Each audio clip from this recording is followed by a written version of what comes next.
Hello, this is day 3 of my 30 days of vlogging. My name is Vanessa Barger and I'm a young adult and middle grade author. I thought today I would go ahead and give you my top 5 YA novels of the moment.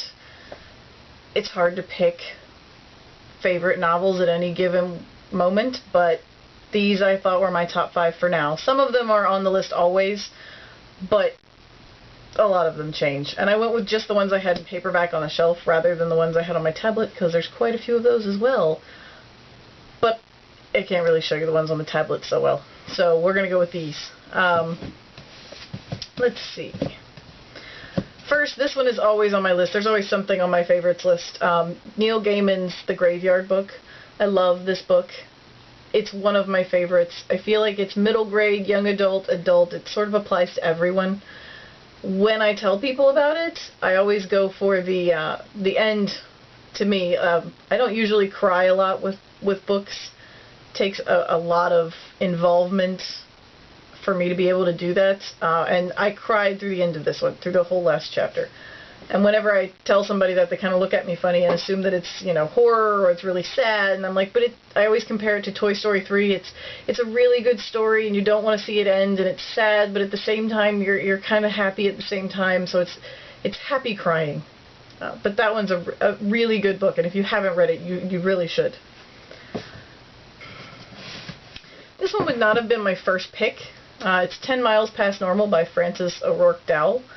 I got it when I was doing my review blog. It was a free book offered for review, for an honest review. But I really enjoyed this one. It's a contemporary, which I don't normally go for first, mainly because I'm a high school teacher and I get enough real-life drama at school, whether because the kids are causing it, or they're talking about it, or they don't know that I can hear them and they're talking about it. But this one is really good. The character in it, her mom is I think she calls it a crunchy blogger, and her goal in life is to make it through high school without being known as the girl with, like, goat poop on her shoes. And I teach in a very rural school district. I can't get that word out. So I see a lot of this in some of my kids at school. It's a really good book. There's no magic, there's no murder and mayhem, there's no fairies, there's no zombies. It's just a really good book about a girl trying to make it through high school. Number 3. Everyone needs a good zombie book. Carrie Ryan and her The Forest of Hands and Teeth was one of the first books written in first tense that I really, really enjoyed. Or first present tense. I think I said that right. It's been a long day. It's the first day of school today.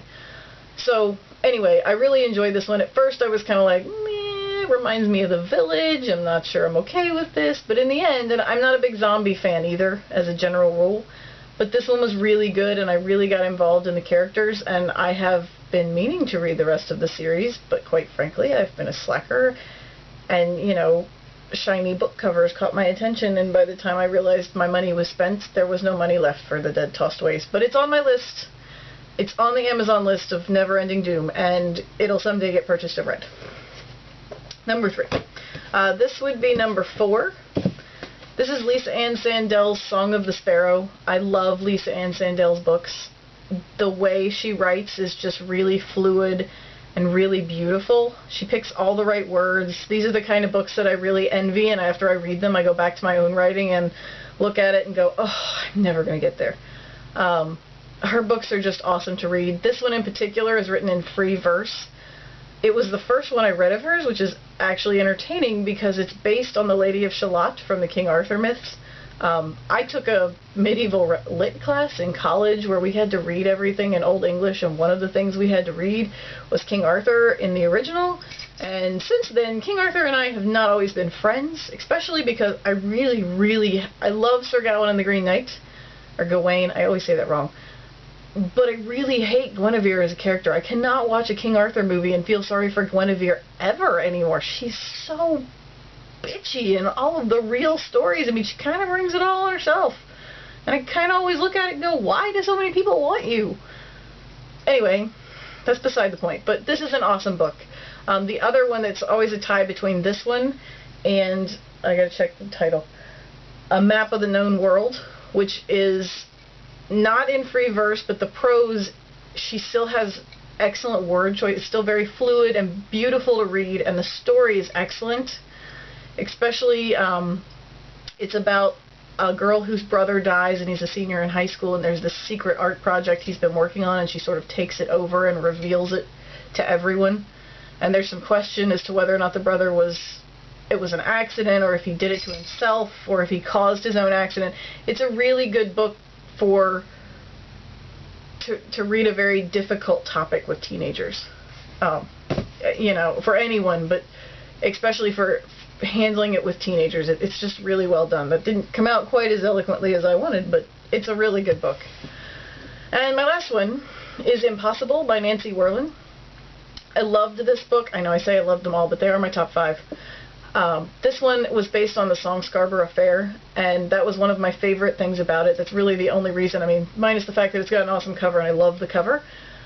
The real reason I picked it up was it was based on Scarborough Fair, and I just thought, that's a really cool idea. I really like that song, and I don't understand how you would make a fantasy novel out of it, but okay.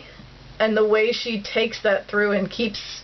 It doesn't just start off with, you know, a quote from the song and she moves on and it's only mildly related. It's a very integral part of the whole plot of the novel, and she does a great job with the character and making the character develop and mature through the novel until you get to the end and go, okay, this is awesome. So I really recommend this one as well. The rest of her books are also on my list that I'm never going to get through. But those are my top 5.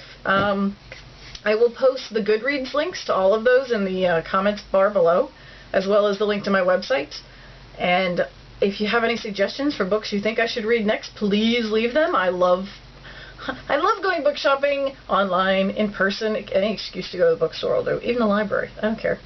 So leave me the links, and I will definitely check them out. Thanks for watching.